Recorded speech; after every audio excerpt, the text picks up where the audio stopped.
Africa वाला ने बोला, robin you don't look like an Indian, तुम हिंदुस्तानी जैसा दिखता नहीं है। यू डोंट लुक इंडियन, तुम भारतीय नहीं लगते। ये कोई गाली नहीं है, ना ही कोई धमकी है, ना ही ये कोई हिंसा है, लेकिन ये एक बहुत खतरनाक सोच है, क्योंकि ये सवाल करता है आपके भारतीय होने पर, आपकी पहचान पर, आपके अधिकार पर। जब एक अमेरिकी ने ये बात एक भारतीय से कही तो उसने उसे गुस्से में जवाब नहीं दिया, उसने बहस नहीं की, उसने अपमान नहीं लौटाया, उसने बस इतना कहा, यू डोंट नो इंडिया, तुम भारत को नहीं जानते। और फिर उसने भारत को एक शब्द में समझा दिया, भारत एक बगीचे की तरह है। वो वीडियो सोशल मीडिया पर वायरल हो गया, लाखों लोगों ने देखा, हजारों लोगों ने शेयर किया, क्योंकि उस वीडियो में भाषण नहीं था, सच था। उस व्यक्ति का नाम है रॉबिन हिबू, एक आईपीएस अधिकारी, लेकिन उससे पहले भी एक भारतीय।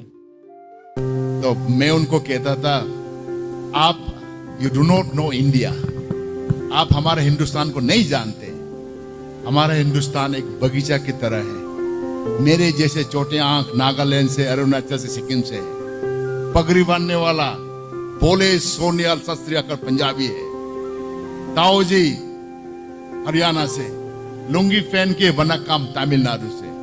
एनीवे, मुझे अच्छा मौका दिया। भारत जैसे देश में जहां हजारों सालों से लोग आते जाते रहे, जहां नस्लें, भाषाएं, चेहरे, रंग, संस्कृति बदलती रही, वहां तुम भारतीय नहीं लगते कहना सिर्फ अज्ञान नहीं है, ये बहिष्कार है। खास तौर पर पूर्वोत्तर भारत के लोगों के लिए, अरुणाचल, नागालैंड, मणिपुर, मिजोरम, असम, त्रिपुरा, सिक्किम। ये लाइन नई नहीं है।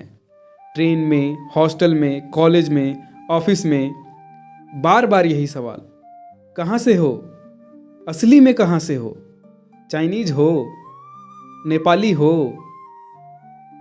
और यही रॉबिन हिबू का जवाब एक पाठ बन जाता है, तुम भारत को नहीं जानते। रॉबिन हिबू का जन्म 1 जुलाई 1968 को अरुणाचल प्रदेश के जीरो वैली के होंग गांव में हुआ। ये इलाका भारत के नक्शे पर तो है, लेकिन लंबे समय तक भारत की मुख्य धारा की सोच में नहीं था।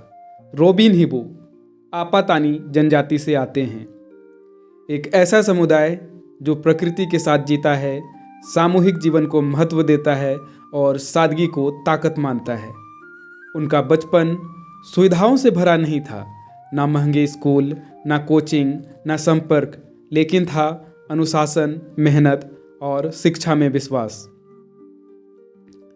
रॉबिन हिबू ने जवाहरलाल नेहरू यानी कि जेएनयू से समाजशास्त्र में मास्टर्स किया। ये सिर्फ डिग्री नहीं थी। समाज शास्त्र सिखाता है समाज कैसे काम करता है, सत्ता किसके पास है, हाशिए पर कौन है और अन्याय कैसे सामान्य बना दिया जाता है। यही वजह है कि रॉबिन का पुलिसिंग मॉडल सिर्फ कानून नहीं, संवेदना भी था। साल 1993 रॉबिन ने यूपीएससी परीक्षा पास की और बने अरुणाचल प्रदेश के पहले आईपीएस अधिकारी। यह सिर्फ व्यक्तिगत सफलता नहीं थी। 1947 में भारत आज़ाद हुआ, लेकिन अरुणाचल को पहला आईपीएस अधिकारी मिला 46 साल बाद। ये अंतर बताता है क्षेत्रीय असमानता, संसाधनों की कमी और ऐतिहासिक उपेक्षा। रॉबिन हिबू ने एक दरवाज़ा खोला। दिल्ली पुलिस में सेवा के दौरान रॉबिन हिबू ने एक पैटर्न देखा। नॉर्थ ईस्ट इंडिया से आए लोग नस्लीय टिप्पणियों का शिकार, मकान मालिकों द्वारा शोषण, महिलाओं के साथ बदसलूकी, कानूनी मदद से डर। सबसे बड़ी बात, लोग पुलिस के पास जाना नहीं चाहते थे, क्योंकि उन्हें लगता था कोई समझेगा नहीं। रॉबिन हिबू को दिल्ली में नॉर्थ ईस्ट इंडिया के लोगों के लिए नोडल ऑफिसर बनाया गया। कई अफसरों के लिए ये फाइल का काम होता है, लेकिन उनके लिए ये जिम्मेदारी थी। उन्होंने खुद केस सुने, आधी रात को कॉल उठाए, पीड़ितों के साथ खड़े हुए, सिस्टम को संवेदनशील बनाया। लोग कहने लगे, अगर रॉबिन सर हैं तो हम अकेले नहीं हैं। साल 2016 में रॉबिन हिबू ने हेल्पिंग हैंड्स एनजीओ की स्थापना की। उद्देश्य संकट में फंसे लोग, नॉर्थ ईस्ट के छात्र, कामगार, महिलाएं और शरणार्थी। यह एनजीओ देता है आपात सहायता, मेडिकल मदद, कानूनी सहायता, काउंसलिंग, शिक्षा व स्किल ट्रेनिंग। कोविड के दौरान ऑक्सीजन, खाना, दवाइयाँ, बिना शोर, बिना प्रचार, वे मदद करते रहे। मैं हेल्पिंग हैंड का प्रेसिडेंट हूँ। आप सबने देखा है हेल्पिंग हैंड सारा हिंदुस्तान में जितना भी नॉर्थ ईस्ट जो भी प्रॉब्लम में आ जाते हैं, हम उनको हेल्प करते हैं कि कभी भी अगर भगवान ना करे कहीं वहाँ डेथ हो गया, मुसीबत में पड़े हुए हैं, हॉस्पिटल में हैं, मदद की जरूरत होता है ताकि। रॉबिन हिबू अपने गांव को नहीं भूले। जीरो वैली में महात्मा गांधी सेंटर की स्थापना की, जहां शिक्षा, स्वास्थ्य, skill development, counselling, career guidance. यह दान नहीं है, यह सशक्तिकरण है। रॉबिन हिबू को मिले कई सम्मान, जिसमें राष्ट्रपति पुलिस पदक, मेरिटोरियस सर्विस के लिए राष्ट्रपति पुलिस पदक, डिस्टिंग्विश सर्विस के लिए अति उत्कृष्ट सेवा पदक, यूएन पीस मेडल और कई सामाजिक सम्मान। साल 2024 में वे डीजीपी रैंक तक पहुंचने वाले अरुणाचल के पहले अधिकारी बने। एक और इतिहास।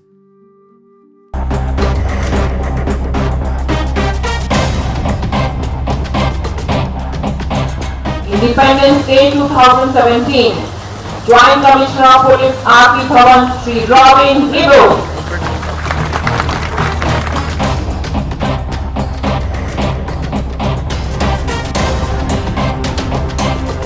दिल्ली। अब फिर लौटते हैं यू डोंट नो इंडिया। ये वाक्य किसी को नीचा दिखाने के लिए नहीं था, ये शिक्षा थी। एक भारत एक चेहरा नहीं, भारत एक रंग नहीं, भारत एक भाषा नहीं, भारत एक बगीचा है जहां हर फूल अलग है लेकिन मिट्टी एक है।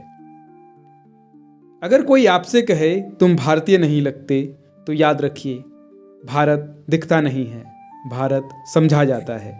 रॉबिन हिबू सिर्फ एक आईपीएस अधिकारी नहीं है, वो भारत की विविधता, गरिमा और इंसानियत की पहचान है। Robin, you don't